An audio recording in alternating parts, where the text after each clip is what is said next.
Bismillahirrahmanirrahim. Assalamualaikum warahmatullahi wabarakatuh. Alhamdulillahi rabbil alamin. Nahmaduhu wa nasta'inuhu wa nastaghfiruh. Wa na'udzu billahi min shururi anfusina wa min sayyiati a'malina.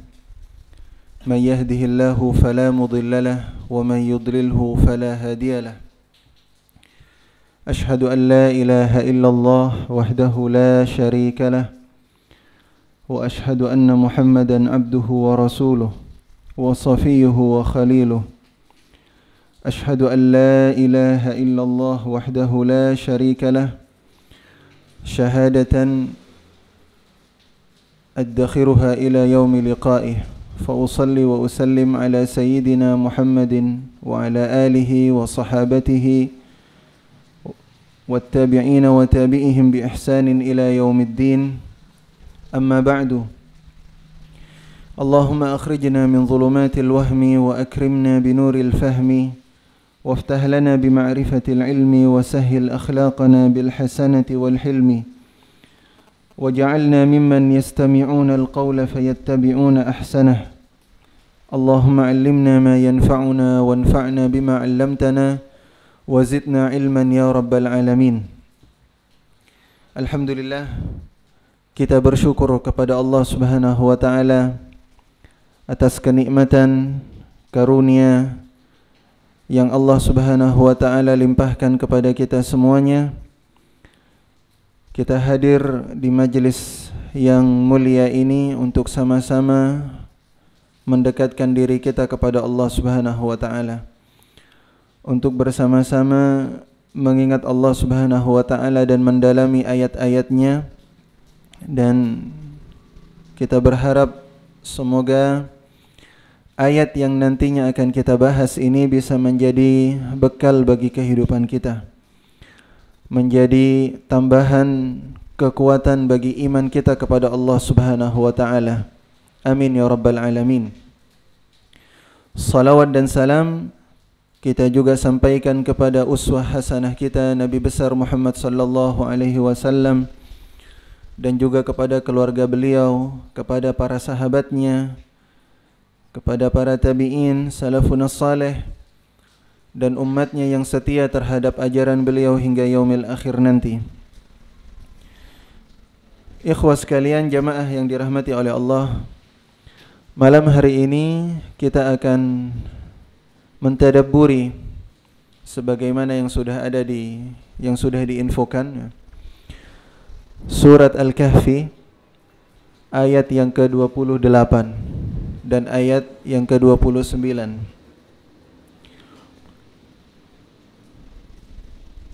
Surat Al-Kahfi ini, kalau kita membaca surat Al-Kahfi di sebelum atau di muqaddimah, di pendahuluan dari surat Al-Kahfi, ayat-ayat yang pertama dari surat Al-Kahfi ini ceritanya terkait dengan para pemuda yang mereka bersembunyi dan mengasingkan diri di sebuah gua. Kita sudah tahu kisahnya. Mereka mengasingkan diri dan bersembunyi dikarenakan penguasa pada zaman itu adalah penguasa yang zalim, penguasa yang jauh dari agama Allah Subhanahu wa taala, sehingga mereka bersembunyi di sebuah gua, dan akhirnya Allah Subhanahu wa taala dengan kuasanya menjadikan mereka itu tertidur. Dan atas kuasa Allah Subhanahu wa taala, tidurnya mereka itu tidak seperti kita, tidak satu malam atau beberapa jam, tetapi disebutkan sampai 309 tahun gitu ya. Jadi luar biasa, sangat lama gitu. Sampai mereka itu kebingungan gitu. Karena wajah mereka sudah berubah gitu. Disangkanya mereka hanya tidur itu beberapa hari saja gitu. Ini adalah kekuasaan Allah Subhanahu wa taala.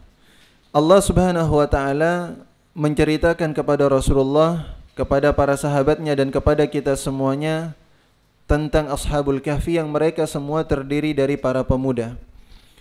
Setelah Allah Subhanahu wa taala selesai bercerita tentang Ashabul Kahfi dan bagaimana sifat mereka, bagaimana kondisi mereka, barulah setelah itu Allah Subhanahu wa taala memberikan arahan-arahan, perintah-perintah, anjuran-anjuran kepada Rasulullah sallallahu alaihi wasallam. Dan ayat yang kita akan bahas, yang akan kita dalami ini juga bagian dari arahan dari Allah Subhanahu wa taala kepada kita semuanya, khususnya kepada Rasulullah sallallahu alaihi wasallam pada zaman itu. Saya baca terlebih dahulu ayatnya. A'udzu billahi minasyaitonir rajim. Wasbir nafsaka ma'al ladzina yad'una rabbahum bil ghadati wal 'ashiyyi yuriduna wajhah. Wa la ta'du 'aynaka 'anhum turidu zinatal hayatid dunya. ولا تطع من أغفلنا قلبه عن ذكرنا واتبع هواه وكان أمره فرطا. Ini ayat yang ke-28. Ikhwatal iman, ayat ini turun ada sebabnya, ada sebab nuzulnya. Ada beberapa riwayat dan ini sangat berkaitan erat dengan ayat yang ada di surat Al-An'am. Pada saat itu pemuka Quraisy datang kepada Rasulullah sallallahu alaihi wasallam. Mereka datang kepada Rasulullah, di antaranya adalah Umayyah bin Khalaf, Utbah ibn Rabi'ah, mendatangi Rasulullah dan berkata kepada Rasulullah sallallahu alaihi wasallam, "Tanahi an haula'il fuqara." Mereka berkata, "Coba kau singkirkan atau jauhkan para fuqara ini." Yang saat itu ada ada Bilal bin Rabah, ada Salman Al-Farisi, ada Suhaib Ar-Rumi. Mereka adalah para fuqara. Katanya orang tersebut, katanya pemuka Quraisy ini, mereka berkata, "Fa inna jibahahum tu'zina." Sebab pakaian mereka itu mengganggu kami, mengganggu saya. Jadi pakaian yang dipakai, yang dikenakan oleh orang-orang fakir itu terbuat dari kain wol, gitu. Sehingga ada bau yang tidak nyaman, gitu, yang tidak sedap. Dan mereka berkata, kalau seandainya engkau Muhammad menyingkirkan mereka, kami akan duduk gitu bersamamu. Kami akan duduk bersamamu dan akan mendengarkan dakwah yang engkau sampaikan kepada kami. Nah ini jadi memberikan tawaran kepada Rasulullah sallallahu alaihi wasallam, kepada Rasulullah, bahwa kalau engkau Muhammad menjauhkan orang-orang fakir dari majelismu, kami tidak akan segan, kami akan duduk bersamamu dan mendengarkan nasihat-nasihatmu, dan boleh jadi kami juga akan masuk Islam gitu. Rasulullah sallallahu alaihi wasallam sebagai manusia biasa, ketika mendengar tawaran dari pemuka Quraisy tersebut, sempat terpengaruh gitu. Sempat Rasulullah sallallahu alaihi wasallam berpikir dan merenung, ini bagus juga ini, istilahnya semacam itu. Tetapi hal itu belum sempat dilakukan oleh Rasulullah. Artinya Rasulullah belum menyingkirkan dan mengatakan kepada fuqara dan masakin, engkau jauh-jauh gitu. Tapi Rasulullah baru sebatas ada di dalam perasaan dan pikiran Rasulullah. Ini bagus juga ini. Salah satu bagian dari dakwah gitu. Belum sempat Rasulullah melakukan atau menyingkirkan fuqara dan masakin, Allah Subhanahu wa taala langsung memberikan arahannya. Menurunkan ayat ini, wasbir nafsaka ma'al ladzina yad'una rabbahum bil ghadati wal 'ashiyyi yuriduna wajhah. Nah, ini langsung turun dari Allah Subhanahu wa taala, bersabarlah engkau wahai Muhammad bersama dengan orang-orang yad'una rabbahum, dengan mereka yang selalu dekat dengan Allah Subhanahu wa taala. Ini di sini memilih Rasulullah sallallahu alaihi wasallam di antara dua pilihan. Imma entah itu dengan orang-orang Quraisy yang mereka belum masuk Islam, atau dengan orang-orang yang sudah masuk Islam dekat dengan Rasulullah, dengan para fuqara dan masakin. Di antara dua pilihan itu, Allah Subhanahu wa taala mengatakan kepada Rasulullah, memberikan arahan, engkau memilih siapa? Fuqara dan masakin. Bersama dengan orang-orang yang beriman walaupun mereka adalah fuqara wal masakin. Nah, ini arahan dari Allah Subhanahu wa taala kepada kita juga semuanya, bahwa jangan sampai kita terpengaruh dengan godaan-godaan orang-orang kafir Quraisy, orang-orang kafir, orang-orang yang jauh dari Allah Subhanahu wa taala. Ini riwayat yang pertama. Ada riwayat yang lainnya juga, dan ini mirip sebenarnya, bahwa mereka yang datang kepada Rasulullah sallallahu alaihi wasallam, ini diriwayatkan oleh Sa'ad ibn Abi Waqqas. Datang kepada Rasulullah, yang datang ini adalah orang-orang Quraisy yang baru saja masuk Islam. Baru saja masuk Islam. Ketika mereka masuk Islam, ternyata mereka dihadapkan pada sebuah majelis yang dimana di dalamnya berkumpul orang-orang miskin, orang-orang fuqara gitu. Sehingga ketika mereka berkumpul dengan fuqara wal masakin, orang yang baru masuk Islam ini dari pemuka Quraisy, ada yang mengatakan di antaranya adalah Al-Afra' ibn Hubais, yang di antaranya yang masuk Islam itu, pemuka Quraisy juga, orang kaya. Ketika mereka duduk di majelisnya Rasulullah, mereka tidak nyaman berkumpul dengan fuqara dan masakin. Sehingga mereka berkata kepada Rasulullah, wahai Rasulullah, usirlah ini. Bagi gitu. Ada waktu untuk kami dan ada waktu untuk mereka gitu. Artinya mereka tidak mau berkumpul dengan fuqara wal masakin gitu. Nah, ini ayat ini kemudian ketika orang-orang Quraisy tersebut berkata demikian, Allah Subhanahu wa taala menurunkan dua ayat sekaligus. Yang pertama di surat Al-An'am yang berbunyi wala tatrudil ladzina yad'una rabbahum bil ghadati wal 'ashiyyi yuriduna wajhah, dan jangan engkau usir wahai Muhammad orang-orang yang selalu berdoa, yang dekat dengan Tuhanmu, yang mereka berdoa pada pagi hari dan petang hari. Dan Allah juga menurunkan wasbir nafsaka ma'al ladzina yad'una rabbahum bil ghadati wal 'ashiyyi yuriduna wajhah wa la ta'du 'ainaka 'anhum turidu zinatal hayatid dunya wala tuti' man aghfalna qalbah, dan jangan engkau taat kepada orang-orang yang telah kami lalaikan hati mereka dari mengingat Allah Subhanahu wa taala.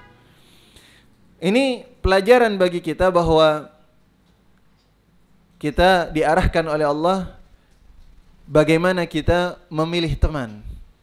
Siapa teman yang layak untuk kita jadikan sahabat? Siapa orang-orang yang layak untuk kita mendekat dengannya gitu. Ternyata Allah Subhanahu wa taala di sini mengajarkan kepada kita bahwa orang yang berhak untuk kita dekati, kita jadikan teman, itu bukanlah orang-orang yang sekedar mereka kaya. Selagi mereka jauh dari Allah Subhanahu wa taala, mereka membenci agama Islam, mereka mengingkari ajaran Rasulullah sallallahu alaihi wasallam, maka kita tidak berhak untuk dekat dengan mereka. Sebatas muamalah silahkan. Tetapi kalau kita berteman dekat dengan mereka, Allah Subhanahu wa taala melarang hal ini gitu. Yang seharusnya kita jadikan teman siapa? Mereka yang selalu berzikir kepada Allah. Mereka yang dekat dengan Allah Subhanahu wa taala. Berinteraksi selalu istiqamah interaksinya dengan Allah Subhanahu wa taala. Intens hubungannya dengan Allah Subhanahu wa taala. Ini adalah orang yang berhak kita dekati. Dan pasti kita akan merasakan sebuah perbedaan tatkala kita mendekat dengan orang-orang yang jauh dari Allah, walaupun mereka orang kaya, walaupun mereka memiliki kedudukan dan jabatan yang tinggi, tapi mereka jauh dari Allah Subhanahu wa taala. Hati kita ini tidak menerima sebenarnya. Akan membuat hati kita gersang dan jauh dari Allah Subhanahu wa taala. Tapi kalau mereka orang yang dekat dengan Allah Subhanahu wa taala, walaupun mereka golongan mereka itu adalah golongan orang-orang miskin, mereka adalah orang-orang fakir, tapi mereka dekat dengan Allah Subhanahu wa taala, ini akan membuat ketenangan kepada hati kita. Kita melihat wajahnya saja itu membuat kita sejuk. Akan membuat hati kita tentram gitu. Dan ini yang diperintahkan oleh Allah Subhanahu wa taala. Tapi ikhwatal iman, kalau kita lihat zaman sekarang ini, banyak di antara kaum muslimin Itu yang mereka lebih memilih apa? Berteman dengan orang-orang kaya. Padahal orang tersebut jauh dari Allah Subhanahu wa taala. Lebih memilih berteman dengan orang-orang yang tidak ikut terhadap Al-Qur'an dan sunnah Rasulullah sallallahu alaihi wasallam. Karena apa? Mereka memandang apa? Kekayaannya. Memandang apa? Kedudukannya. Memandang jabatannya. Memandang bahwa dia ini adalah tokoh masyarakat dan segala macamnya. Hanya memandang dari sisi itu saja. Padahal dia adalah orang yang ahli maksiat. Ia jauh dari Allah Subhanahu wa taala. Ini sesuatu hal yang bertentangan dengan ajaran Allah Subhanahu wa taala. Kita dilarang oleh Allah Subhanahu wa taala untuk menjadikan orang-orang yang jauh dari Allah itu menjadi karib, menjadi teman dekat kita. Walaupun itu dari keluarga kita sendiri. Sampai kita memberikan walaknya, loyalitasnya kepada mereka, itu dilarang oleh Allah Subhanahu wa taala.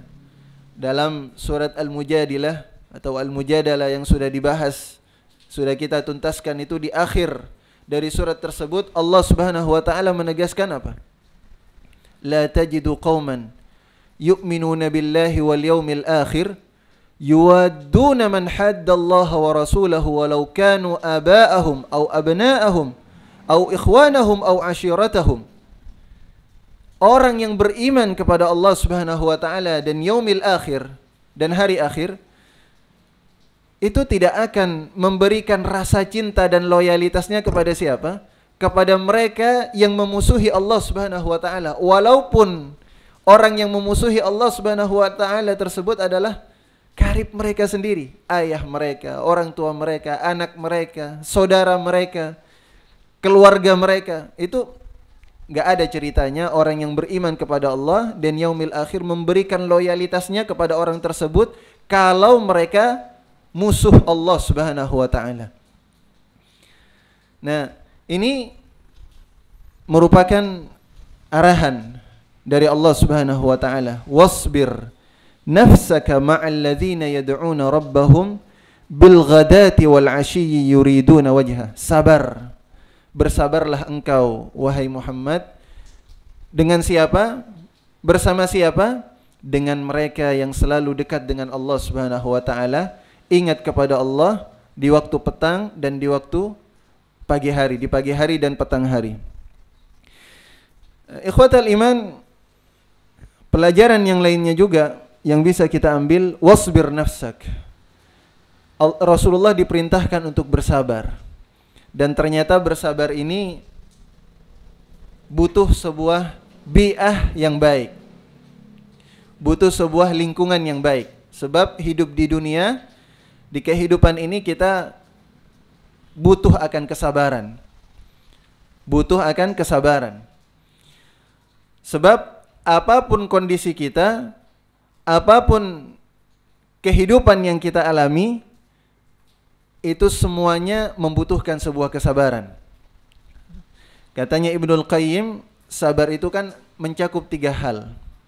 Mencakup 3 hal di dalam kitab Madarijus Salikin. Sabar ketika kita mendapatkan musibah, sabar ketika kita sedang menjalankan ibadah, ketaatan kepada Allah, dan sabar ketika mendapatkan nikmat. Jadi kehidupan kita ini tiga hal ini gitu.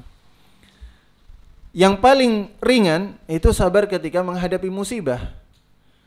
Sebab ketika kita mendapatkan ujian dan musibah, mau tidak mau ya kita harus bersabar. Kalaupun kita nggak sabar, ya tetap kita akan mendapatkan musibah gitu. Musibah itu nggak akan menghindar dari kita walaupun kita nggak sabar gitu. Jadi otomatis mau tidak mau kita harus sabar. Ini yang paling ringan, tingkatan sabar yang paling ringan katanya Ibnul Qayyim. Dan kita tahu di dalam Al-Quran banyak sekali keterangan dan informasi dari Allah Subhanahu wa taala bahwa semua kita hamba Allah Subhanahu wa taala pasti akan diberikan ujian oleh Allah Subhanahu wa taala. Wa lanabluwannakum bisyai'in minal khawfi wal ju'i wa naqsim minal amwali wal anfusi wath thamarat wa basyiris sabirin, katanya Allah Subhanahu wa taala. Pasti, katanya Allah. Ada 2 huruf takkid, Ada dua huruf penegas di sini. Lam ta'kid dan nun ta'kid. Kami pasti akan memberikan ujian kepada kalian. Walanabluwannakum bisyai' sedikit. Sedikit katanya Allah Subhanahu wa taala. Syai' itu dalam bahasa Arab kalau sudah dikatakan syai' itu hanya sedikit.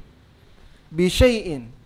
Dan tidak ada ujian yang menimpa kita, ini yang harus menjadi keyakinan, kecuali pasti kita akan mampu menghadapinya. Sebab kalau Allah Subhanahu wa taala memberikan ujian yang melebihi kapasitas dari kemampuan kita, berarti Allah Subhanahu wa taala zalim. Wa ma rabbuka bidzallamin lil 'abid. Dan mustahil Allah Subhanahu wa taala menzalimi hambanya. Mustahil. Wa ma rabbuka bidzallamin lil 'abid. Pasti sesuai dengan kapasitas kemampuan kita. Bisyai'in minal khauf, rasa takut, wal ju', rasa lapar, wa naqsim minal amwal, harta, kekurangan harta, bangkrut, perdagangan bisnisnya juga turun. Minal amwali wal anfus, kita ditinggal ada yang meninggal sanak keluarga kita. Wa naqsim minal amwali wal anfusi wath thamarat, buah-buahannya juga kekurangan. Tapi di akhir ayat itu dengan indah Allah Subhanahu wa taala menutup wa basyiris sabirin, berikan kabar gembira bagi mereka yang sabar. Ini menghadapi ujian, ketika menghadapi ketaatan juga disampaikan. Wa'mur ahlaka bis salati wastabir 'alaiha. Perintahkan keluargamu untuk melaksanakan salat, wastabir 'alaiha. Tapi salat itu butuh kesabaran. Sebab kalau enggak sabar, salat kita enggak khusyuk, rukunnya juga enggak sempurna, buru-buru, isti'jal, enggak mentadabburi bacaan-bacaan yang kita baca dalam salat. Nah, ini butuh kesabaran, wastabir 'alaiha. Kemudian juga sabar ketika kita menghadapi nikmat. Bagaimana sabar menghadapi nikmat? Ya, mengelola nikmat Allah Subhanahu wa taala dengan sebaik-baiknya, dengan syukur kepada Allah Subhanahu wa taala. Itu yang disebutkan oleh Ibnul Qayyim. Jadi kehidupan kita ini dibutuhkan kesabaran. Ketika mendapatkan ujian harus sabar. Ketika melaksanakan ibadah, amal soleh, ketaatan harus sabar. Ketika mendapatkan nikmat harus sabar juga. Jadi semuanya sabar. Akhirnya apa? Kalau kita hidup di dunia ini dengan kesabaran, innallaha yuwaffas sabiruna ajrahum bighairi hisab. Nanti di akhirat Allah Subhanahu wa taala akan memberikan pahala kepada kita semuanya bighairi hisab, tanpa hisab gitu. Tanpa hisab. Kita tidak melalui proses hisab lagi. Dan katanya para ulama, wal hisabu naw'un minal azab. Kalau kita masih dihisab oleh Allah, ini bagian dari azab ini sebenarnya. Sebab kita ditanya nanti oleh Allah ini, yang ini ditanya, bagaimana hartamu, bagaimana umurmu, bagaimana dipergunakan kesehatan yang aku berikan. Ini kan capek, lama itu, prosesnya lama.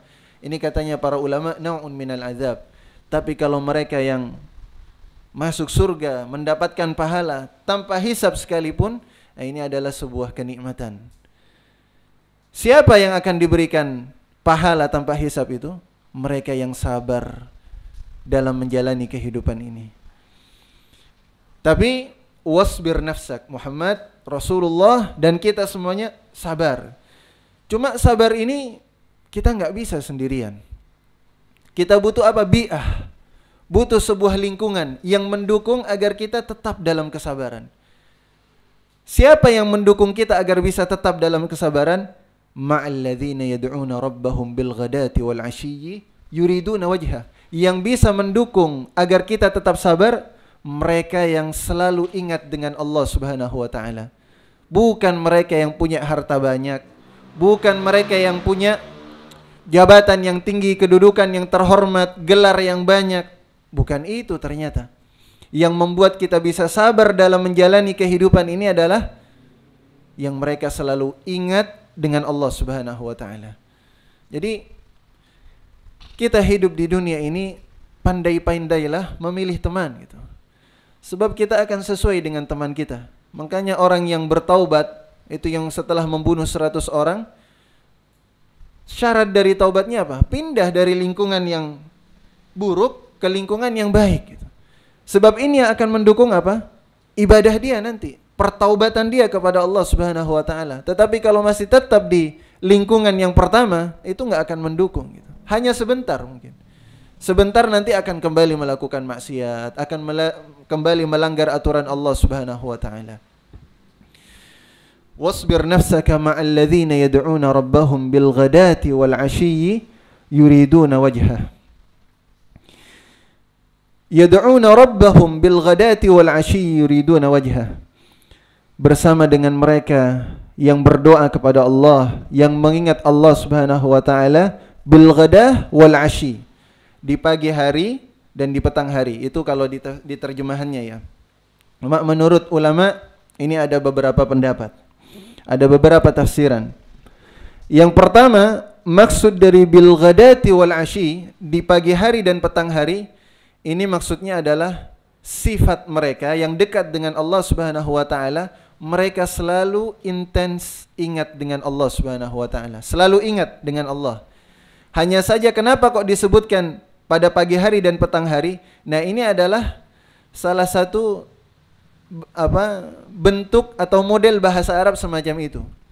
Seringkali orang Arab ketika mengatakan sifatuhu bil ghadati wal 'ashyi syatmun nas. Sifat dia di pagi hari dan petang hari itu hanya suka mencela orang lain gitu. Maksudnya ini bukan mencelanya itu di pagi hari dan petang hari saja, tetapi apa? Selalu, sering itu. Sifat atau tabiat dan karakternya apa? Selalu mencela orang lain. Nah, di dalam tafsiran ayat ini katanya Fakhruddin Ar-Razi, muwadhibuna bil a'mal fi kulli waqtin. Jadi mereka melakukan amal zikir kepada Allah, selalu ingat Allah Subhanahu wa taala di setiap waktu. Nah, dan yang dikatakan zikir itu bukan hanya sebatas lisan, ikhwatal iman. Yang dinamakan zikir itu kan apa? Mengingat. Lisan itu hanya membantu untuk mengingat Allah Subhanahu wa taala. Tetapi intinya adalah bagaimana hati dan pikiran kita ingat kepada Allah Subhanahu wa taala. Dan ini adalah sebuah amal yang mudah, katanya Imam Al-Ghazali, mudah untuk dilakukan, tetapi juga mudah untuk dilalaikan. Salah satu contohnya, ketika umpamanya kita berada di hadapan hidangan makanan itu. Mungkin kalau yang persepsinya zikir itu adalah lisan dengan tahlil, dengan tahmid, berada di hadapan hidangan makanan itu bukan saatnya untuk berzikir kepada Allah Subhanahu wa taala. Padahal katanya Imam Al-Ghazali di dalam kitabnya Al-Ihya, itu di hadapan makanan sekalipun itu adalah waktunya kita untuk berzikir kepada Allah Subhanahu wa taala. Kita ingat, ini siapa yang ngasih makanan kepada kita. Makanya selalu di awal mula ketika kita akan makan, diajarkan untuk berdoa, untuk membaca basmalah. Kenapa? Agar kita ingat kepada Allah. Setiap kita makan sesuap nasi itu, ingatnya kepada siapa? Allah Subhanahu wa taala. Ini adalah bagian dari zikir. Ketika kita jalan keluar rumah gitu, melangkahkan kaki kita langsung zikir kepada Allah, ingat kepada Allah Subhanahu wa taala. Siapa yang memberikan kekuatan ketika kita melangkahkan kaki kita keluar dari rumah kita? Bagian dari zikir lagi kepada Allah Subhanahu wa taala.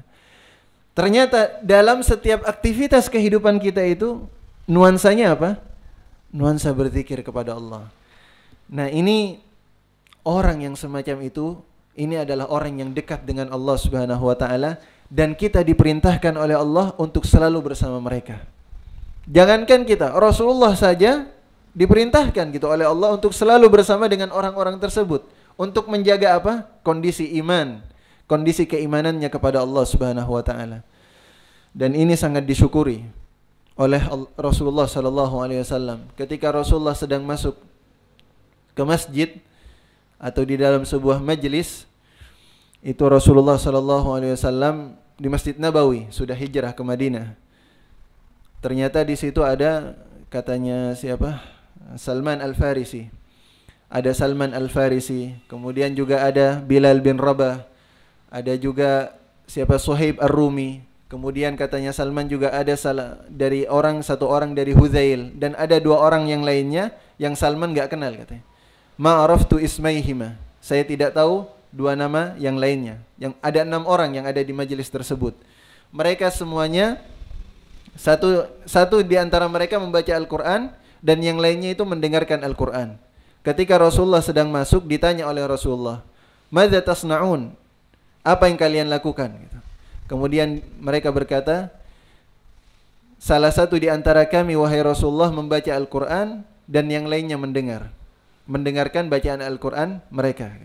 Lalu apa yang dikatakan oleh Rasulullah? Alhamdulillahilladzi ja'ala fi ummati man amarani an asbira nafsi ma'ahum. Alhamdulillah, segala puji bagi Allah yang telah menjadikan di antara umatku yang aku diperintahkan untuk bersabar dengan mereka. Aku bersabar berkumpul dengan mereka. Alhamdulillah, Allah telah memerintahkanku untuk berkumpul bersama mereka. Kemudian Rasulullah mengatakan kepada orang-orang muhajirin tersebut, Abshir ya sa'alik al-muhajirin. Abshir ya sa'alik al-muhajirin. Bergembiralah wahai orang-orang fuqara, wahai orang-orang masakin dari muhajirin, kalian ini wahai muhajirin. Bin nurit tam yaumal qiyamah, dengan cahaya nanti yang akan kalian dapatkan pada hari kiamat. Kalian akan mendapatkan cahaya pada hari kiamat. Tadkhulunal jannata qabla al-aghniya binisfi yaumin aw 500 amin. Kalian akan masuk ke surganya Allah Subhanahu wa taala setengah hari atau 500 tahun lebih dulu daripada orang-orang kaya. Jadi orang-orang fakir itu masuk ke surga terlebih dahulu daripada orang-orang kaya 500 tahun. Sebab hisabnya ringan, perhitungannya ringan. Tapi kalau orang kaya hartanya banyak, ya hisabnya juga lebih banyak gitu. Jadi lebih lama. Jadi itu Rasulullah memberikan kabar gembira kepada orang-orang fuqara. Abshir. Karena apa? Yang mereka lakukan. Di antara mereka ada yang membaca Al-Qur'an dan yang lainnya mendengarkan bacaan temannya. Ini bil ghadati wal ashi.